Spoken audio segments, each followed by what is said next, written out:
Good morning, everyone. We apologize for the delays. We've had a few technical issues, but I think we're online now. We're ready to go. Welcome everyone to the Utah Board of Water Resources Board meeting, the briefing meeting for the board. Today is June 17th, 2021. It is now 10:19 a.m. in the morning. We are at the Eccles Wildlife Education Center in Farmington, Utah. This is the anchor location of where this meeting is being held from. Again, we welcome everyone, whether you're in person or whether you're attending virtually. We have all of the board members present here in this room with the exception of Kyle Stevens, and Kyle Stevens is participating online. Are you still there, Kyle? I am, and thank you. I'm enjoying the time up here. I'm glad I don't have to wear a tie, or at least I forgot to bring one. So I just have casual clothes on. Thanks. Okay, thank you. Thanks, Kyle. Okay, so all of the board members are present here, and Kyle's participating remotely. Director Todd, would you like to introduce your staff? Sure, I'll be more than happy to do that. Just so the board members know, because we are all in person and what have you here, we will not need to do a roll call vote with each one of you, but we will need to do a roll call vote with the Kyle, because he's not here. So we'll do that, and then we'll restate what's going on and those types of things because of that. So, currently here at the briefing meeting in person, we have the staff that's here. We have Candace Hossenmaker, our deputy director. We've got Joel Williams, our assistant director over the development branch. Shalane Bernardi over the project funding section. Of course, we've got Lindsay Russell, who's taking their notes. Randy Staker, Marcy McCartney. Sorry, Marcy. And then a new employee that we'll introduce here in a minute, Steve Gregerson.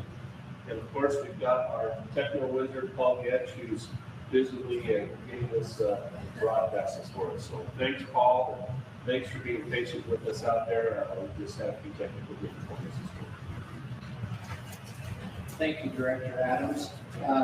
Just a few logistics for those of you who are participating remotely.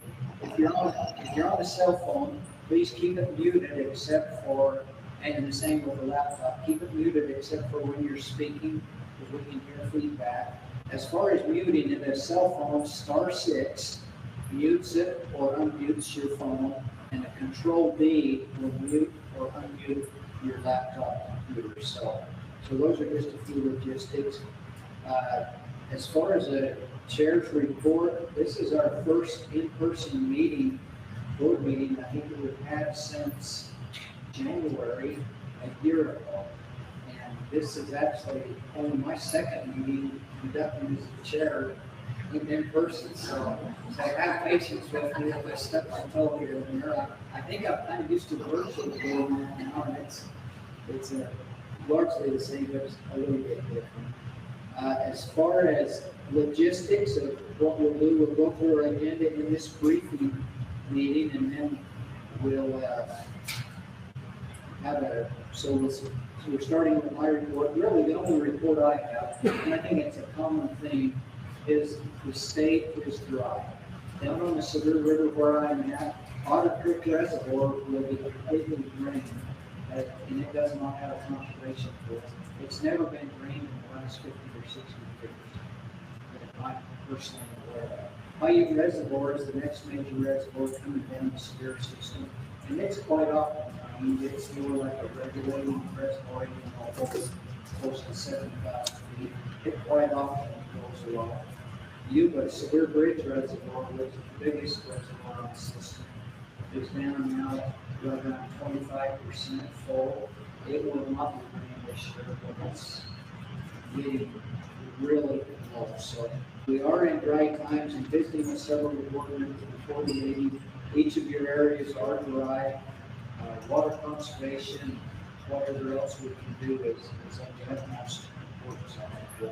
Put more emphasis on that. We'll do more about drought later time. So with that, let's move on to this item 2, discussion of Mr. Chairman, just 1 second.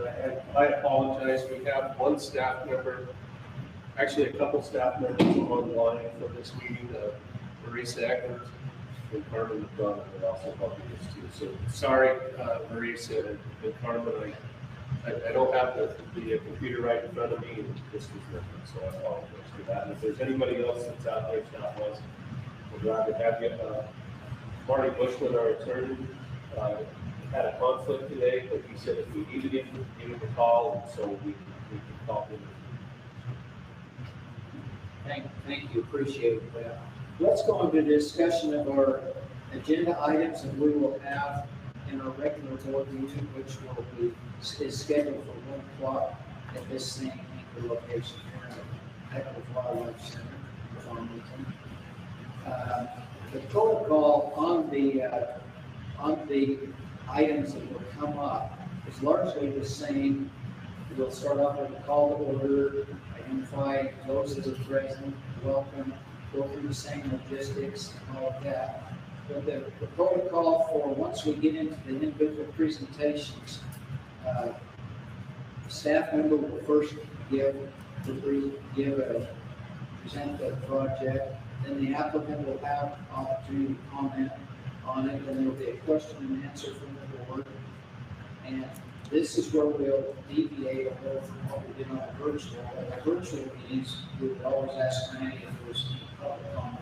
We will not be doing that during this meeting. I did visit with Randy, and so far there has not been any public comment that's been received yet. The comment period is not over yet. No, it is. I think it is. Okay. Anyway, we will not be, as part of this, asking Randy if there were any public comments, so that would be slightly different. Then the board can discuss themes, ask questions, things like that, have a discussion. Then we'll call for a motion and a second on the motion, and then we'll have a discussion on the motion if there's any clarification. And then we will have a vote on the motion. And again, it will not be a roll call vote for those who are present at this meeting. With Kyle, it will be a roll call vote. So on each of these, we'll go through, and I'll probably ask for your vote first, Kyle, on these as a roll call vote on each motion. And then we'll have a vote from the remainder of the board members. That will come. Any questions on the protocol for any of that? I have one question for you, Chairman. What about the ones that are coming? Can they call in, or do they have to be there? That's on the agenda. The ones that are on the agenda, when it's their turn, if they are not here, they can participate in what we're doing. Just a reminder to the board members, please push the button for the red to hear you when you talk, so you get this recorded. Yeah, I'm getting texts from Maurice, and it's hard to hear some of the stuff. Right into the mic. Yeah. There is a lot of background noise that are out. There is a lot of background noise from the air conditioning, but we'll do our best to profit of the microphone. Thank you. I get up really close to the mic. So with that, first item on our 1 o'clock board meeting is approval of the minutes. Have all of you had an opportunity to look at the minutes? If you have any questions or comments or anything on the minutes? Mr. Chairman, the only thing I would comment on is when we sent the electronic version of the minutes, there were some pages missing. When I got my hard copy paid for it yesterday, I was able to open the minutes, and I found that I'm able to make a motion to adopt them at least the appropriate time. The appropriate time will be at the 1 o'clock. Yeah, what we're doing here is just a preliminary, are there any issues?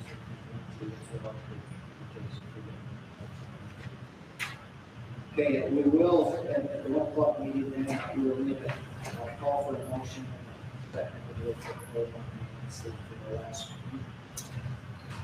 Then we'll be having a drought update. Candace will be giving us a drought update. Anything quickly in this meeting, Candace, you want to mention? I would just echo what you said, it's hot, it's dry, and all of the local kind of what we're seeing, what we're So for those of you who may not have been able to have Candace, she said that in the May meeting, the board report, she will go over that it is hot, it's dry, and she will go over some of the things that we are doing to try to mediate that, or some of the problems. Okay, thank you, Candace. The next item on the agenda will be feasibility reports. And the first feasibility project is project RE 438. It's Midway Irrigation Company. And Wayne, that's your area, and Marisa is going to be doing the presentation. So let's start with you, Wayne. Why don't you tell us a little bit about this, and then Marisa's participating remotely. After Wayne, Marisa, if you can jump in and give us a little preview on this project. Basically, what this project is metering their secondary water, and we will be participating in the cost of the meters, installations, that type of thing is what the fund will be used for. It just falls right in line with other projects that we've done with meters, and I think it's a very responsible project. So, if you've got more specifics, go ahead and fill us in. Can you hear me okay? Yes. Todd, I have no problem that you forgot me. That's unusual. Thanks, Marisa. So I was going to say that this project's pretty cut and dry, but I don't want to use puns that are hurtful right now during a drought. But this is a really good project. I think it's important to note that their entire system is already pressurized.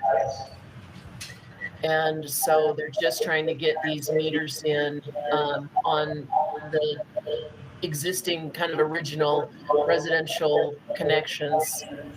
They did pass an ordinance a few years ago that new development has to bring in their own meters, which over 200 already have meters installed.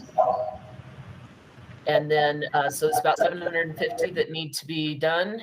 And I can't hear you guys anymore. Can you still hear me? Okay. We can hear you. All right. Sorry. And so, it's just it's a pretty straightforward project. Just under $1.1 million. They do have this a Water Smart grant. It's a water efficiency and energy grant, I think, as it's called. It's a little bit different. So really they're asking the board for 44.8% of the project, up to $490,000. We're going with a 1% interest that for secondary meters, and 15 years. So the payments would be approximately $35,400. So.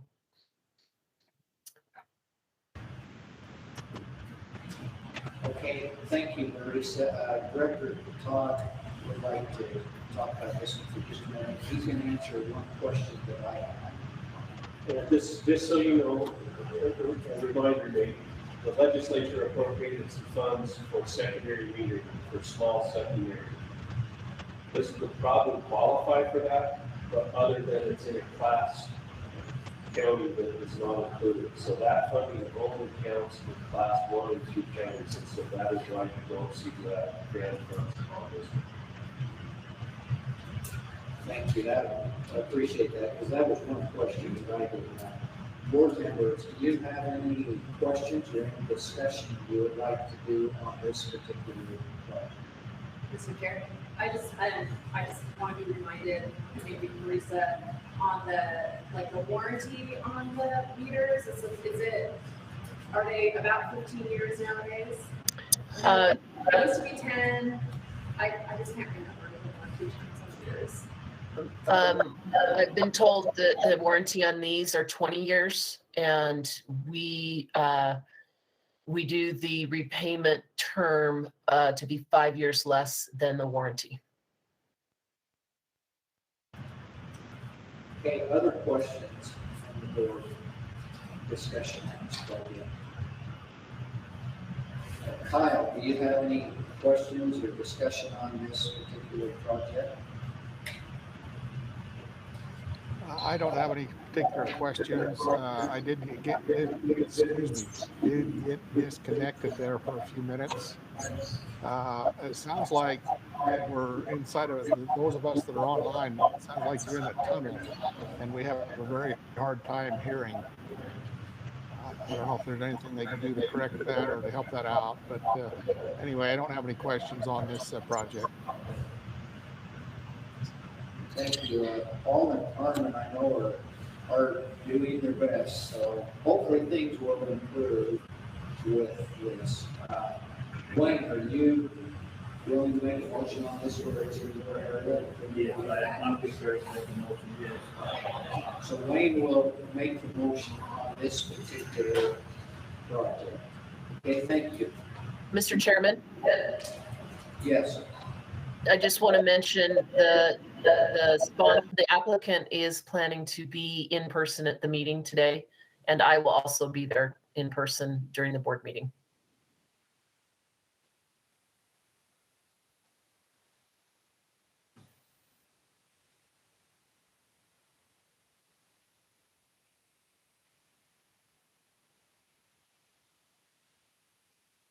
.446 under feasibility. Provo River Water Users Association, this one's a big one. It is a big project, it's a needed project. This is in Wayne's area again.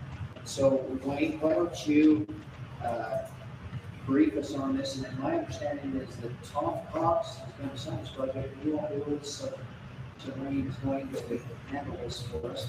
So Wayne, if you'll start us, and then Wayne, if you'll pick it up. Thank you, Mr. Chairman. I appreciate it. This, it is a large project, but it's an exciting one. And what's really intriguing to me is what, if we were to do this project and have to drain that reservoir, especially in light of the conditions we're in today, it would be impossible. So to be able to do the needed work underwater and get this project done is really something that's pretty special. I might add as well that the overall cost of this project, because of value engineering and some things that they've been doing in the past months, have brought the total cost of this project down quite a bit from what they thought it was going to be originally. So I think the total cost of this project is going to be somewhere around 60 million. And we're going to be involved to the tune of about 42 million. And it's a fun thing. Now, in your packet, there's a recommendation that we fund 71.3% of the project over 30 years. But they are going to come and propose to us that we extend that 30-year period to 35. And what they would like to do is the first 5 years have an interest-only payment, which is somewhere around $800,000 a year, and then after that, then their payments would go up to cover the rest of the cost over the next 30 years. The reason they are going to request that is presently they do have some funding that they're repaying, And even with them just paying interest only for the first 5 years, it's going to add to their total burden about that $800,000 figure. So if they could have that interest only payment for 5 years, and then after that, the other 30 years, their payment would still be about the same as what it's going to be during that first 5 years, but that other obligation will be paid off. So that would make it easier and more responsible for them and their stockholders and stuff to be able to cover that expense. And there is precedent in this group to go to 35 years and even past it in some cases. So I would encourage the board to recognize the value of this whole project and support them in a 35-year payback rather than 30. Thank you, Wayne. Shalane? So, yeah, I would just add that part of the obligation we have, whether you all are aware of it or not, there was a large bond that board funded to do now closure project several years ago. They just, in the last 6 months or so, refinanced that. They actually got a better rate than we could offer them years ago, of course now. So they're still paying on that. They returned 20+ million to you, which is why now we're going to turn around and ask you to spend 42. Yeah, they give us 20 and then we'll give them back 40. Right. But yes, as Wayne mentioned, there is precedence. Tom did a little research and found that between 76 and 2017, the board funded approximately 18 projects with repayment terms of 35 years,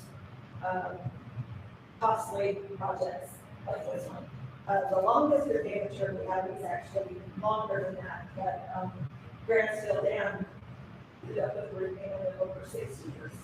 So just so you're aware, a 35-year term. The recommendation in staff's report of 30 years is because that's what board guidelines, that's even pushing board guidelines, which we try to stay within, but there is history, there is precedent, so 35 years isn't unreasonable for a project of this magnitude.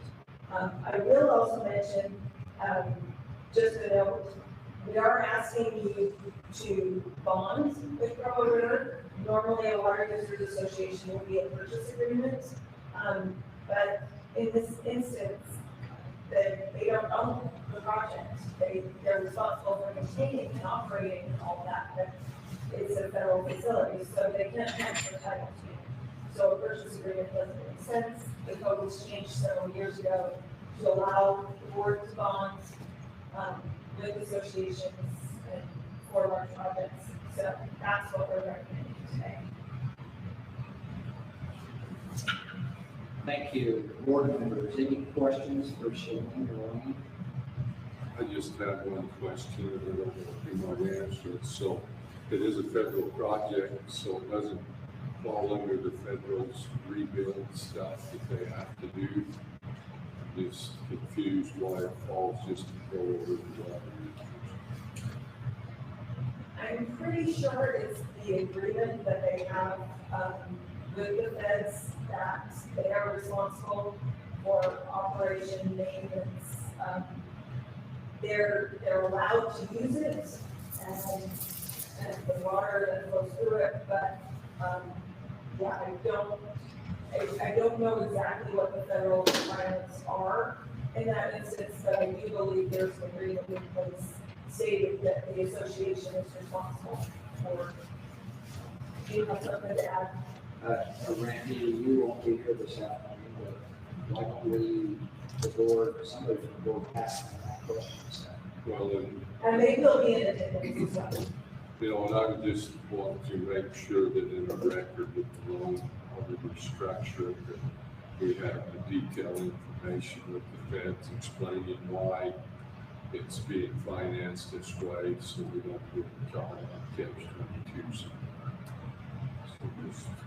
just make sure we're basically Absolutely.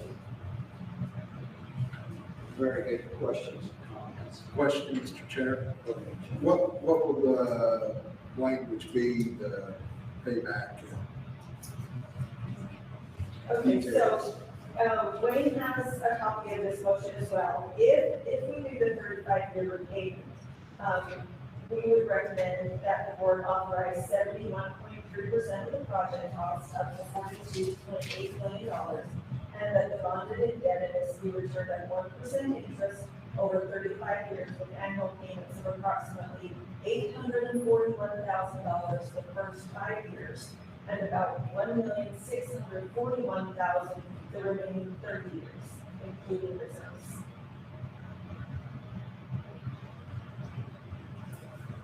Thank you. Other questions? Mr. Chair, can I don't know, and Jelaine or Joel, maybe, I'm trying to square, and I actually, I'm really supportive of this project, it's an important project that needs to get done. I'm just trying to square up the amount with the funds available. It's a large amount, looks like it's the largest we'd be putting out. We have a list of 220 million additional future funding needs. So how does this impact our, like, the capacity to do other projects maybe more? Does it leave us enough room? We talked a little bit about Mr. that. Chair, it's okay, I'll answer that. Right now, with the repayment of this project and the other balances, you can see a little bit of status of loans, or the status of funds update here. They're still going to be. Okay, great, thank you. And if I could, I think it's helpful that we're actually coming up on the end of the fiscal year. So there will be brand new funds starting July 1. So Thank you. I think we're good. All very good questions. Any other questions for those that are present on the board? Okay, Mr. Chairman, this is Kyle. go ahead. Can you hear me okay? Yes. I had some of the same questions along the lines that Juliet was asking, but so I would ask, another question. And as I was reading the report, I answered some of my questions as I read further on, but that was the one regarding quagga mussels. So mussels themselves have not actually been detected, just the DNA. Is that correct? Yes, that's correct. So does that indicate that there's a potential? Well, obviously it would indicate that there's a potential for them being there, but they've not actually been detected yet. And that's why this is one of the benefits of this new intake structure, is that it'll be easier to control. Okay, thank you. Okay, so Wayne, your area, are you prepared to make a motion to consent? Yes, I'll be prepared, and they'll be here and they're gonna request that, so that will be the motion that I make for the 35 years. Okay. Okay, thank you. Okay, next items on our agenda, special items. The first project, RE 208. It's South Weber Irrigation Company. They're requesting that we modify some terms. It's in Weber County. Kyle, this is your area, so we will start with you giving us a little bit about it. And then Marisa is the project manager. So Kyle and then Marisa.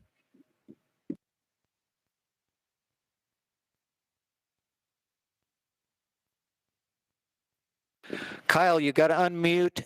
Kyle, you got to unmute your device. Thank you. I was going to say, whatever you did there changed things to where we can hear a whole lot better now. So I apologize for not unmuting myself. What I started to say, can you hear me okay? Yes. What I started to say was this is a project that was funded prior to my being involved with the board. And so I realized, and as you read through it, you recognize that there's a lot of history associated with it. They requested 2 or 3 different scenarios for funding, one of which was totally setting it aside, which I thought was an ambitious request on their part, but yet one that, as far as I'm concerned, should not be considered. And so the fact that they're requesting the loan to be restructured and such, I think Marissa has worked with the group in putting that information together. And I've been a part of the email exchanges that have been taking place over the last 2 or 3 weeks. So I'm comfortable with what they're proposing at this point. Thank you, Kyle. Go ahead, Marissa. Well, now I know about the big screen in the room and people's faces being on it in like a Utah Jazz unit. I probably won't turn on the video and save you all.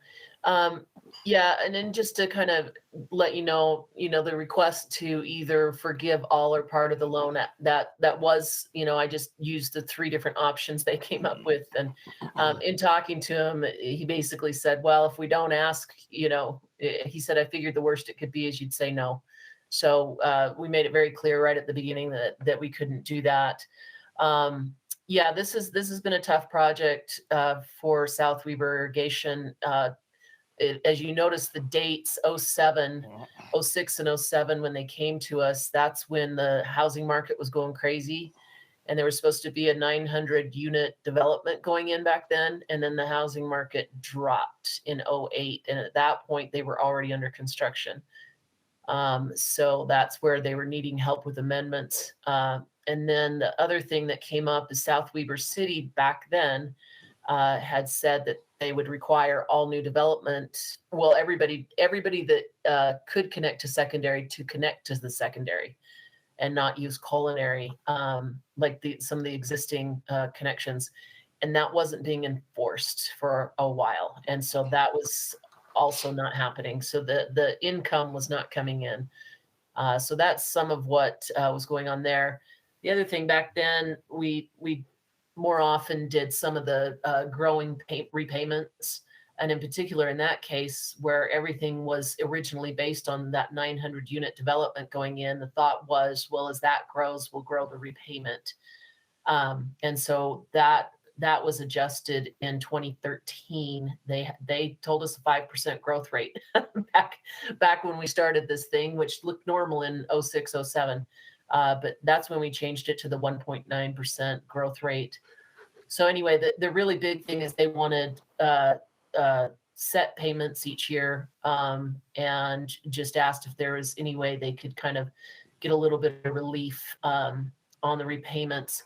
So we looked at what we would look at for the current bond rate for municipal, for M&I, came up with a 2.03. And even though they still have agriculture there, I was looking at some of the Google Earth and maps, and it's very much gone from back in 06, 07. The map we used was very much looked green and agriculture and some houses. And now it has really changed. What's left of the agriculture, most of it is going to turn into more units, more M&I, more residential. They do have to keep some non-residential because they're butted up against Hill Air Force Base and there's some requirements, but otherwise pretty much all of this is going to M&I use, for the residential. So that's where we felt like it'd be best. We can give them a little break, but rather than trying to come up with a mix of an ag M&I interest rate, we just went straight with what the M&I rate would be today. Thank you, Marissa. Board members that are present, any questions or discussion on this particular project?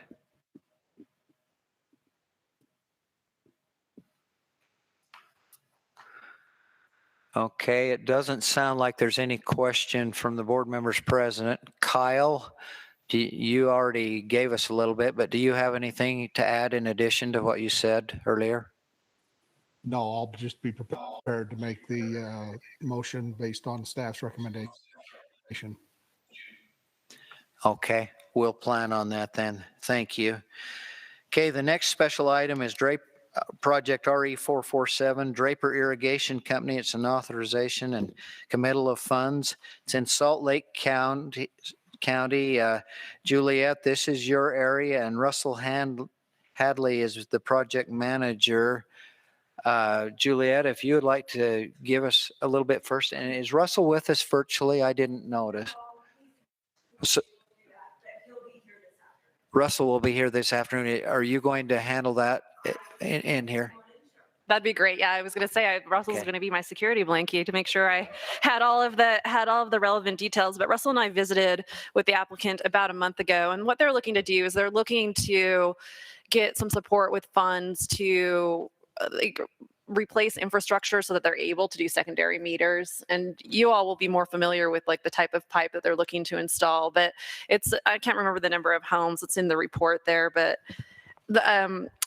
so part of it is a new area, and then part of it is a subdivision where the developer had initially installed the secondary water system. And I didn't actually get eyes on it, but from what I understand, it's in not a very good system. So the applicant's looking to just take all of that back, install it properly, get it to the point where those secondary meters can be installed. So just to be really specific, the funding request is not for the meters themselves. It's for the infrastructure. And in that current subdivision, the connections they're in the backyard right now. And so they're looking to bring them, my understanding is, out to the front yard so they're easier to manage. And as it is, the pipe that's going into the backyard is just shoddily installed, and it needs to be replaced either way. And so I'm supportive of this. Hopefully Shalane will add additional details, but I think it's a great project to support.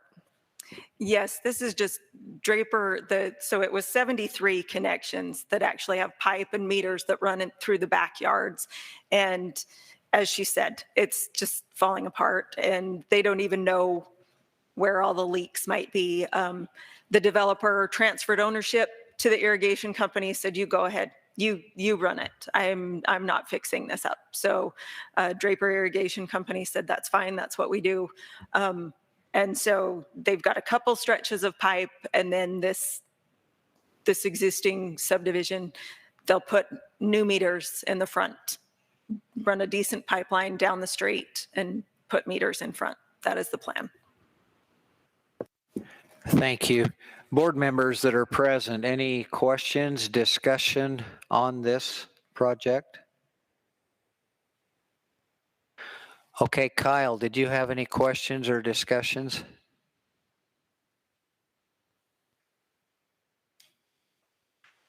You must be muted, Kyle. Excuse me, I had to step away for a second. No, I don't have any questions on this one. Okay, sounds good. Juliet, this is your area. Are you prepared to make a motion? Okay, thank you. Okay, now there's been 3 new applications. RL 588 for Harriman City. It's in Salt Lake. That's Juliet's area. We'll be seeing more of that. RE 448 in Centerville City. Sanpete, that's my area. RE 449 Center Creek Water System in Wasatch County. That's Wayne's area. So we won't spend any time on those right now, but those are new applications that have been received. The next item on our agenda will be a report on the Lake Powell pipeline, and Joel will be giving that. Do you have anything you want for this group right now, Joel, or just wait, or what's your pleasure? I don't necessarily have anything for right now. Any of you want to ask Joel questions right now? Got a captive audience. Okay, we'll look forward to hearing from you later then, Joel. The next item that will be done on our 1 o'clock meeting will be a water baking report, and Emily Lewis will give us an update on that. She's the consultant that's working with that project. Then we'll have a director's report from Director Todd. Todd, any thing there. We'll soon be getting a report from you in a minute, but do you have anything you'd like to go over right now with this? As Candace said, it's hot and dry, and our staff has been working 24/7 on media responses and other things. I can't put a big enough shout out to all those that have been working on those issues. It's been a couple last weeks, and I think it's going to be the indicator for the rest of the summer. So we'll chat about that. We'll chat about a few other things. Just so you're aware, staff has gone back to the office. I made the mistake of saying back to work. We have been working the whole time, but it's back to office. And so we are back in the office with the caveat that we have options to do what's called Utah teleworks or some teleworks or some flex type of schedules. We have 16 staff that have taken the Utah Works thing. They no longer work inside the office. They work at home or from a remote location. And so it's been interesting to get through that, trying to calculate and figure out schedules and coverage and all those types of things, as well as have some in-office presence, as well as when we have these bad air days and surge days when we've been asked to have other people stay home and still try to maintain. So it's been fun. It's been great to see faces. It's great to see you all in person again. So I give that report as we talk. I hope you enjoy this facility. This is awesome. My family comes down here a lot. We go on lots of walks out and around the dikes and see the ponds and the birds and the critters and what have you. We've seen coyotes, we've seen foxes. There's some pelicans out there right now. Anyway, I take some time maybe on your lunch hour to walk around and see some things or some awesome spotting scopes, yeah, out here to look at the flora and the fauna. So we appreciate this location. Yeah, we'll give the rest of it here in a minute, or at the report this afternoon. So Okay, thank you. Then we'll adjourn, and so we'll obviously need a motion, a second on that too. So that will be our 1 o'clock board meeting. Any final discussion before we move on to the next item for our briefing meeting? Okay, next item on our briefing meeting, we're down to item number 3, and I wanted to start with that. If Joel, if you could start us off with a update on the financial report, and then after that, Director Todd, if you would go over the things that you have. we will. Thank you. And Joel, maybe come up here where we can hear you. Okay.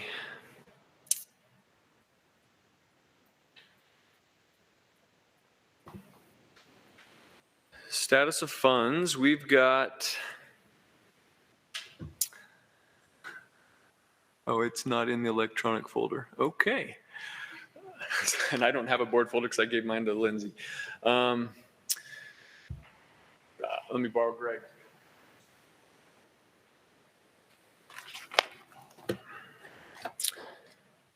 Thank you. We are looking at, in the revolving fund, starting balance of about 11.5, and I was grateful that Shalane pointed out at the beginning of the meeting that we are nearing the end of this fiscal year, and so the numbers will be changing as we start the new fiscal year with new beginning balances, and so you can see the projects contracted. You know, there's 17 projects. It's because we're kind of nearing the end of the year and they've stacked up. The first board meeting there in August will probably look pretty slim under the projects currently contracted because we're starting a new fiscal year. So the revolving fund is anticipated to be just about at capacity for this year with about the right number of projects. We've even been directing some projects away from the revolving fund that normally would probably go to that and taking them out of the conservation and development fund because it has a healthier balance. And so if we flip over to the next page to the conservation and development fund, it, as you can see, had a beginning balance of 80 million. And we are anticipating even getting more money than that in this coming year. There will be, as Shalane has talked about, some project payoffs coming in. There will be some new sales tax money that comes in. So there will be a healthy new balance for this next coming year. And so even with a large project like we have with the Provo River water users, 42 million, anticipating coming out, that really will not really even put a dent in the overall projections for next year. We should have that and more for additional projects. And so even the C&D fund is in great shape, and we can handle additional large projects and we are talking with other applicants that have kind of expressed interest in funding a large project in the past, and kind of letting them know that they are welcome to submit an application. And then, Do you want the copy of both sites? yeah, because I'm looking at the one that's just got two. Okay. Thank you, Blaine. Then moving on to I guess the one that I skipped then was the City Water Loan Fund. That one also has some funding available to the tune of about $5 million that is there and available for projects. And so as applications come in, Shalane and I look and think, oh, would this be a good candidate to come out of the City Water Loan Fund? They do need to be a municipality and not a company to be able to use the funds out of that one. And so we will be looking at projects that could be coming out of the City Water Loan Fund. And then the last page shows the additional future funding needs. And as requested by the board, we have moved some of our projects that tended to before be in the main body of the status of funds, move them to that last sheet where we know it's maybe not moving ahead immediately, but still one that we anticipate worth watching and keeping on the record of showing, yes, this may happen at some point. Some of these, if they do, you can see in that last column the date when they last interacted with the board. Some of them are years ago. And so if it's been longer than 6 years, when they do decide to proceed, we would then say, okay, we need to come back and do another feasibility and kind of essentially start over. But at the same time, it's helpful for us to have them on this list to kind of know what else is out there long-term that may be approaching us. So that's the status of funds at this time. Any questions from the board on that? Board members that are here present, any questions for Joel? Kyle, do you have any questions for Joel?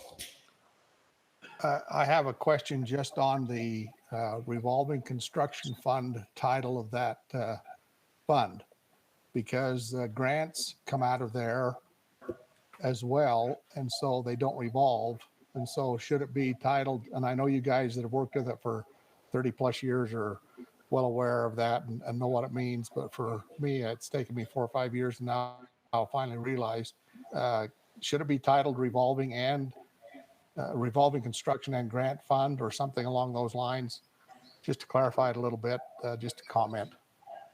No, that is a great point. In fact, all of the funds could be called revolving funds because that's how they all operate, where that money goes out, the repayments come back in, and it can then go out for another project. So they are all revolving funds. The actual revolving fund itself is the oldest of all the board's funds, and I think that is the one that goes back to the 1940s.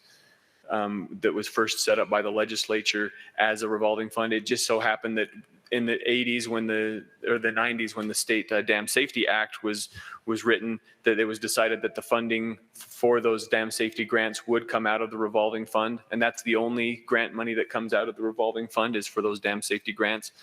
And the legislature didn't decide at that time to rename the fund. So I think because of the titles are in Utah code, so it's not just. Yeah, right. The titles are in Utah code for these funds, Kyle, and we are directed to provide grants for dam safety of $3.75 million that comes into that fund every year. Okay, thank you for that explanation. Yeah, that's a very good point and question, Kyle, but our hands are tied. That's a statutory, so we're not going to, in this body, be changing that one. Agreed. Okay, thank you, Joel. Okay, Director Todd. Thanks, Joel. Thanks for the questions. Well, What we'd like to do now is introduce to you a new staff member in our project funding section. Shalane, I would ask that you come forward and introduce our newest staff member. Thank you. Come on up. So some of you got to meet Stephen. This is Stephen Gregerson. Stephen is my replacement for the project funding duties. So the agreements, the bonds, the water rights, all of those things that come with actual board funding, that's going to now be Stephen's job. So it only took about a year to get through the process and actually get someone hired. But yeah, as we get him trained, I won't be required to do both jobs anymore. So Stephen, would you like to tell the board something about yourself? Well, and I appreciate that these are some definitely some unique times to come into this, of course, as well, and to understand the whole process. And hopefully, you'll give me that leniency to learn over this time. And you know, my background, I actually come from land development and construction, but you know, come from a avid lover of the lake and, you know, water rights and so forth. So hopefully that'll be a perfect blend to help in this position, you know, do what I can to help make all the funds readily understandable and adoptable. So. Thank you. And I would add, when we actually advertised for this position and in the process of working up to it, you know, it was an interesting process because, you know, I was trained as an engineer, but this isn't an engineering job. It's just not. So Joel and I had many conversations about, I don't think we should hire an engineer. This is a weird blend of working with lawyers and finance people and farmers. And so let's put an ad out there for something different and see what we can find. And when we saw Stephen's resume and application, we went, oh, good. Yes, a little bit of everything, some contractual stuff, some development stuff. And now that he's been here with us a little bit, it's like, yeah, I think this is going to work just fine. So I'm sure over the years, you all will get to know Stephen, and especially Chairman Ipson will be receiving documents from him from time to time for signatures. So, but it's very good to have Stephen on staff. Welcome, Stephen, and I'll get back to you just a second, Todd, but lean on Shalane. I tell you what, I'm glad she's your supervisor because she has a wealth of knowledge and we need to have that continuity, so. Thank you, Shalane and Stephen. We're glad to have you on board with the rest of our staff that we have at Water Resources. I think that's all I have right now, Mr. Chairman, for other items to discuss, information to the board. One other thing, Shalane, maybe we should have you jump back up here. Our next board meeting is tentatively scheduled for August 5th. That's not tentatively, it's scheduled for August 5th. And our thoughts were to go to the Blanding area of the state down in the southeast corner. And I don't know if Norm, if you wanted to chat, or if you'd like Shalane to tell us a little bit about what we're planning or options or those types of things, and get your thoughts on what you would like to do. Well, if we're not dried up and burned up by then, I'd rather have Shalane just tell us what you've got in mind. Okay, we really haven't made plans, anything specific yet, because we wanted to hear from you all what you actually wanted to do. Do you want to travel to Moab Landing area in August and try to do a tour? We've got a couple different options. You know, there are definitely projects to see in that area. I had spoken with Norman at the Water Users Workshop in May, and he mentioned, you know, maybe even putting together a virtual tour similar to what we did with Washington County last October might be sufficient. If you do want to attend in person, would you rather wait until September or October? So we've got, we haven't really made decisions because we thought, this is really up to the board what you want to do. If you want to go to Blanding and you want to get on a bus and take a tour and you want it to be in August, that's what we'll do. We'll figure something out. We'll put it together and we'll do that for you. But if you would rather wait, if you want to go ahead and meet in person, but still do a virtual meeting, so you aren't sitting in a bus for a day, August 4th. Your time and distance will be an issue down there. The projects are a long ways apart and it's quite a bit of time. Yeah. Especially if we try to travel to them. Are there elevators involved? I don't think That's too soon. That's too soon. Too soon still.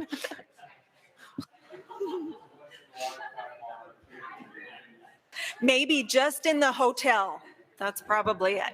Maybe we should ask Charles what's his thought on that. Maybe sometime in October might be better. It might be cooler. I'd be less likely to pass out. Yeah, the board meetings after August 5th, September 16th, and October 28th. And then there's the one in December after that. But I like to have my eyes. Just so you know, I will be gone in September, I think. I'll be on a tour back east. But. Okay. So if you want to have one in person, the 16th of September would not work. I'm thinking that's probably a bad time. Okay. So Juliet says she would like to have one in person. Other board members, what's your input? Those who are present first. Oh, I'd like to do one in person as well, but I'd like to have it a little later so we're not 120 degrees.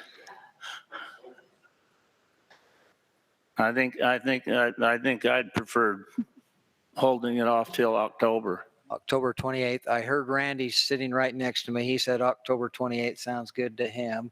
Others?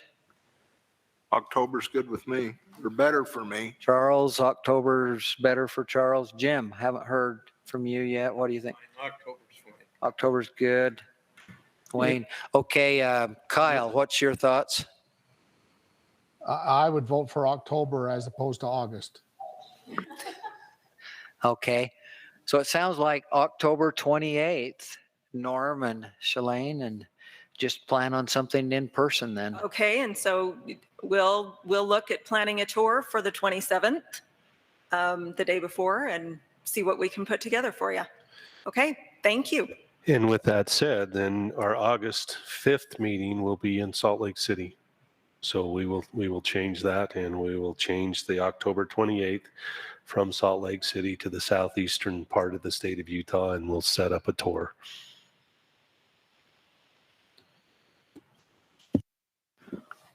Okay. Are there any other items for the briefing meeting that anyone on the board would like to bring up? Mr. Chairman, just a couple of minor things, I guess, and I don't know exactly how to describe some of what's going on with regard to COVID funding projects. And I'm not even sure of the terminology, but at least in Box Elder County, the cities up there are receiving, I think, about $10,000 per person. Anyway, like Bear River City is only 1,000 population. We're getting about $100,000. Tremont City's getting $1 million. Brigham City's getting $2 or more million. And at least with Tremont, and they're spending a lot of that COVID money on secondary water issues. So just a point of interest. And then the other thing, we had a canal board meeting this week, and our canal manager indicated that Senator Iwamoto is working on trying to find some funding for not infrastructure so much, but in water measurement, like telemetry and things like that. And he wasn't too sure about what was going to be available, but he's going to investigate what might be available for a company like Bear River Canal Company for increased telemetry and automation in a canal system.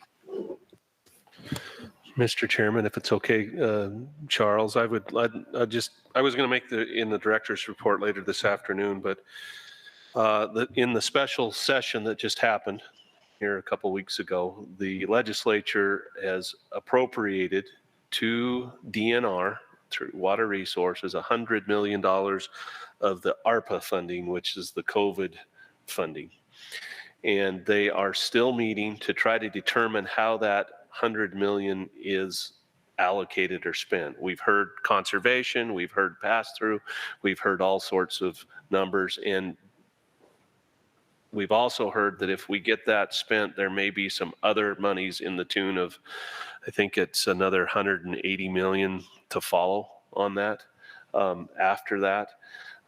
There's lots of discussions going on of projects here. I know all of the DNR agencies, as well as the DEQ agencies that are working in water and others have put requests into the governor's office, to the legislative leadership, and they are still trying to determine what that money will be spent on and for, and the rules. The federal, Candace and I got a document that was really long. We had a quick summary and then some other rules on how that money would be potentially could be spent, with the caveat that they haven't finalized those rules. They were draft. They're still taking comments on those of how that potentially should and could go out the door, whether it's all grants, whether it's a match, whether it's what have you. So we're working through that as we speak. We're working through Director Steed and the legislative and executive branches. So, and I do know that there is a lot of money also not just coming to the state, to the counties and the cities that are being spent for infrastructure. So.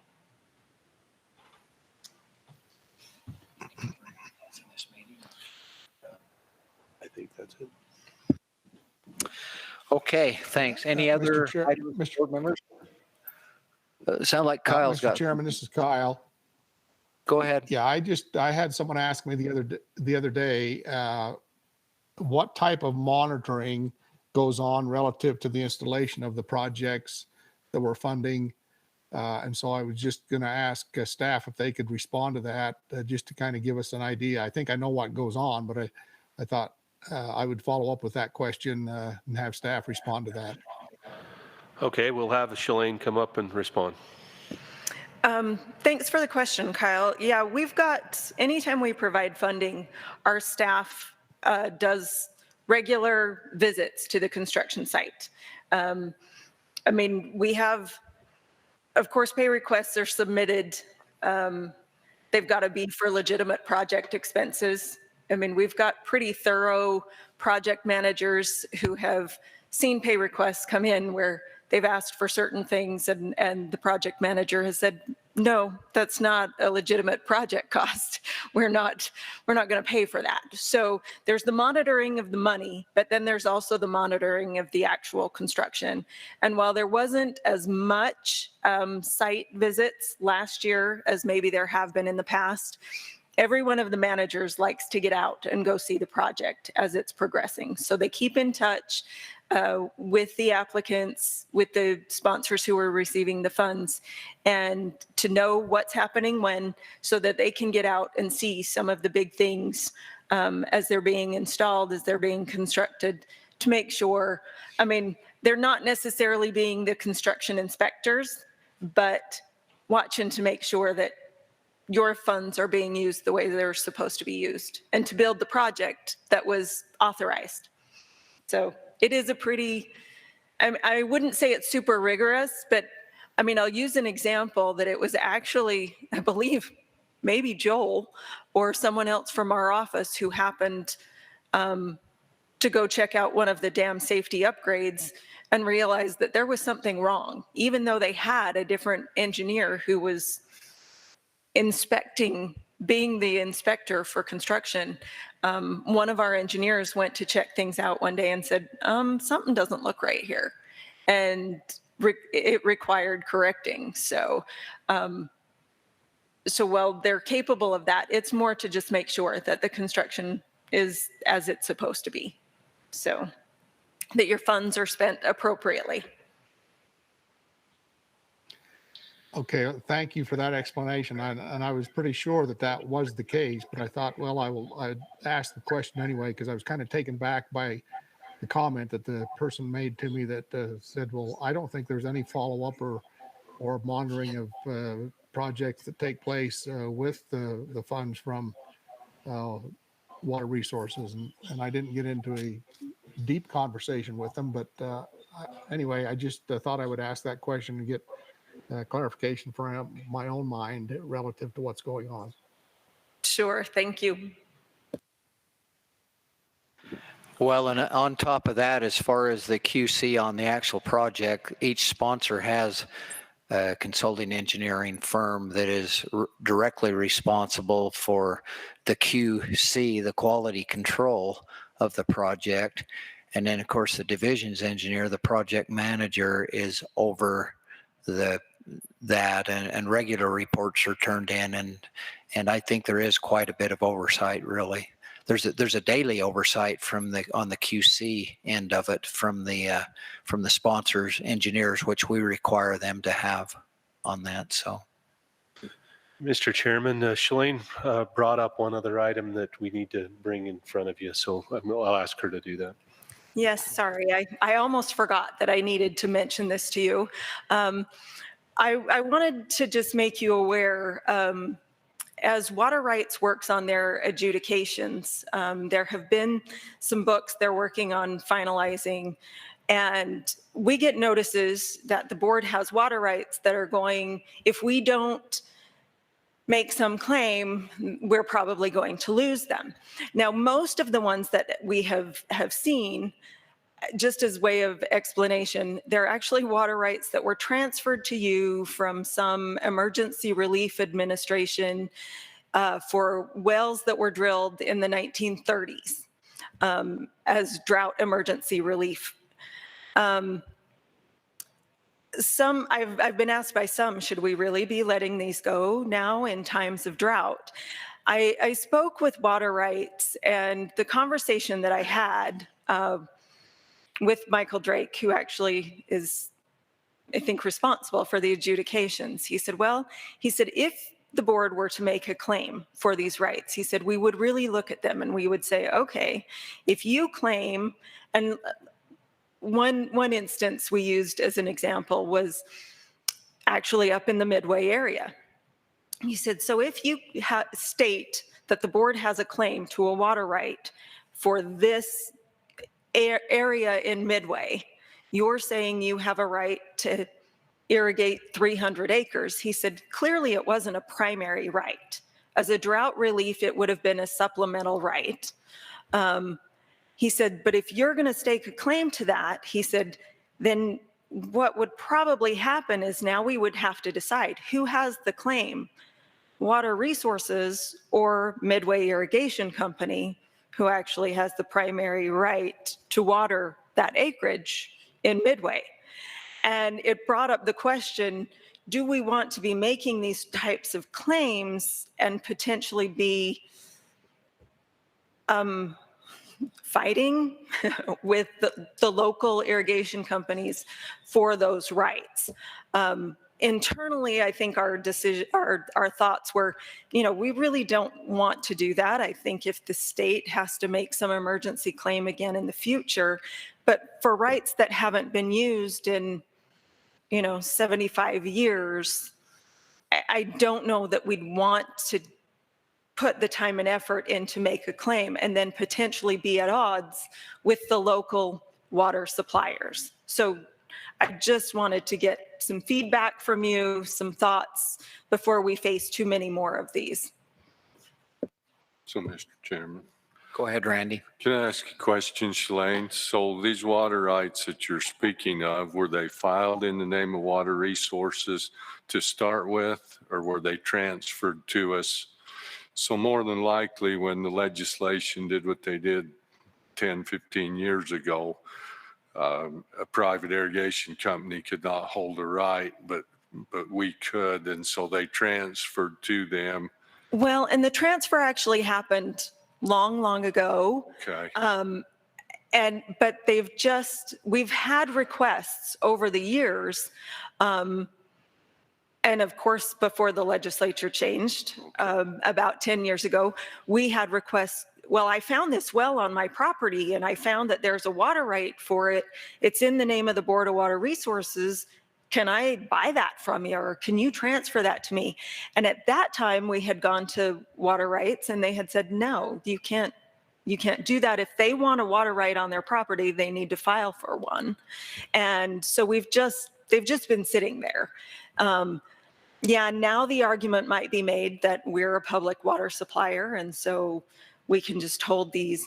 But I think the issue becomes, do we want to be in a fight to hang on to something that might mean someone else loses something they believe they have a right to? Well, and my perspective on that, coming from a water rights career background for 38 years, I don't want to be in that fight myself. I don't want to be in the position of saying that something the 60, 70, 80 years ago hasn't been used, that now we're trying to defend when the statutes have the 7-year non-use type thing. And how are we going to show in the case of those wells, the example you gave, there's 300 acres. Well, okay, so where are the 300 acres that we're claiming? And where is our proof that we have actually beneficially used water on that 300 acres? I personally don't think we should be getting involved in that, but that's my take. I don't know. Other board members, what's your thoughts? Well, my only thought is you probably need to look at them on an individual right, because there may be one that makes sense to hold and there's probably others that it doesn't. So I think there's lots of different nuances with rights depending upon what they are. And Right. And I will say most of them have been fairly small rights that, the effort that it might take to try to prove something might not be worth the actual amount of water that might be available, especially if, like he said, we haven't used it in 75 years. So we are looking at each of them. I don't know if in the future you want me to bring those to your attention. If you would like to be able to make those decisions, we've kind of historically made those internally, and when a right is yours, with something like the Lake Powell pipeline and things like that, those we're very particular about and work very hard to do what we need to do with. But a lot of these, like I mentioned, these drought emergency relief wells from the early 30s, they were not in the name of the board. Just, I think whenever the administration that was created for that dissolved, they probably transferred to us. So. Well, I would just ask the question, is it something that you need on a future board meeting to just bring something in the form of a motion to give the staff the authority, Todd, to make those decisions on those, or do you have the authority presently to make that decisions? That's a good question. I'll look into that. Well, I just don't know, but we probably ought to look into it and make sure we do it legally, and we may need to bring something to the board and take care of it so that you're covered. Thank you. If those water rights are being administered by local companies or local people and so forth now? No, these actual water rights that I'm talking about aren't used at all. Haven't been used in 75 years. They're on ground that is covered by other companies, that the ground and the water rights that covers everything is completely owned and operated by other entities. This was just an extra, if there is a drought type thing, never been used. Well, I think it's a paper water rights. Yeah, okay. And if it's paper water rights, then as far as I'm concerned, they have no basis. Okay, and they were actually used, I will say, most of them in 1934, 1935, not since then. So, but right now, they fall under the jurisdiction of local water companies and so forth, right? Or, Well, Those water rights themselves we have title to them. They're not being used at all. The land that they were going to be on is completely covered with other entities' water rights is the situation. This is just, again, paper water on top of what's there. so basically what you're telling me is it's a mirage. And there isn't anything of substance there. So I don't see the big deal. Let it go. Mr. Chairman, let me take another stab at this. Yeah, these were probably a supplemental water right in a very, very dry time. And it helped get through the droughts of the 30s. I think the best thing for us to do is to research what we have, what we've got, look at these individual water rights on an individual basis of where they're located, what's going on with them.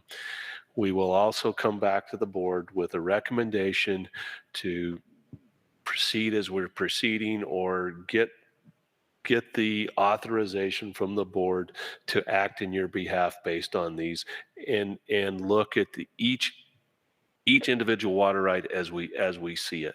You know, with and I hate to do this to Mr. Chairman, with your background, maybe it would be good to have you help us look through these as we get them if we have questions. I don't want to put you in a conflict of interest in any way or whatever, but with your water rights background and with the attorneys that we have, I don't think that would hurt, but we can check on that. Does that recommendation satisfy your concerns, Randy, kind of?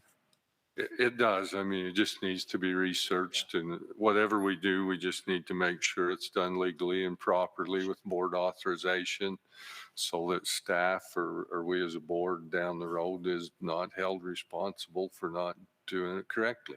Right. Candace?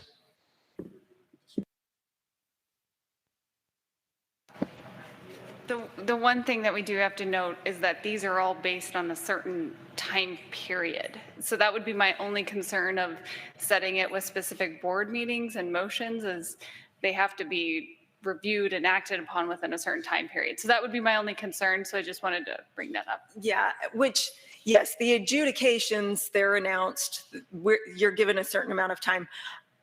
I think, though, as I'm hearing the thoughts of the board, I think what I'll do, I have a list. We have a spreadsheet of all the old water rights that we believe we have title to that were for these drought emergency things. I'm happy to just go through them, whether they're currently being adjudicated or not, and bring that information to you so it can be kind of a blanket decision. I mean, maybe, there are other water rights, I think, that may need individual consideration. But I think for these, if I can gather the information and bring it to you, then we don't have to worry about the timeframes of water rights. We can just take care of them. So. My concern was just that we deal with it legally and we cover our bases so that Yes. so that it's covered properly. Absolutely. Thanks, Randy. Mr. Chairman, we will do that. Okay, any other discussion before we adjourn this meeting? Anyone have anything? Okay.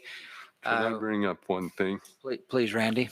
I had an interesting conversation. Joel had gave a presentation there at St. George and was talking about per capita use of water. And there was an individual that was sitting in the row behind me and it just, part of that conversation was 80% of agriculture still holds 80% of the water rights in the state. And anyway, this particular individual, I just heard him make the comment, well, those dang ag users. And so after the meeting, I just turned to him and I said, I'm one of those dang ag users. And he looked at me kind of funny and And I said, so what do you think I do with all of this water that we in agriculture use? And he says, well, I don't know. And I says, well, I can tell you exactly what we do with it. I said, we use that water to put that food on your table 3 times a day. And if you enjoy a beefsteak, that's where that water goes to. And he stopped and looked at me and he says, you know, I never thought about that. And I said, well, that's where this water in agriculture is being used. And somehow there is such a disconnect that I don't know what people believe we do with this water. But I just somehow I think we need to try to educate people more as to what it takes, because that per capita use of water that they use just through their home is not the usage that they truly use, because they use all of that water that goes to put that food on their table. And I don't know how we get that message across, but you know, they need to somehow, we need to educate people to realize that if it wasn't for those dang agricultural people, there'd be an awful lot of hungry people out there. That's just my comment. Thank you, Randy. Any other comments? Okay, we'll entertain a motion then to adjourn our briefing meeting. Motion to adjourn, Mr. Chairman. Okay, Charles has made a motion to adjourn this meeting. Wayne made a motion to a second to the motion to adjourn. Prior to taking a vote on it, any discussion on this motion? Anybody not want to adjourn right now? Sure you go to Kyle. Okay, we'll do it. Okay, so first we'll have a vote of those in present, and then we'll do a roll call vote of Kyle. Again, the motion which was seconded is to adjourn the briefing meeting. All in favor? Any opposed? Okay, those in person, it was unanimous. Kyle, roll call vote. What is your vote on this motion? I think I'll vote in favor. Okay. Well, I'll take that as an aye. Thank you. So with that, this meeting is adjourned until 1 o'clock when our board meeting is. Thank you for being here.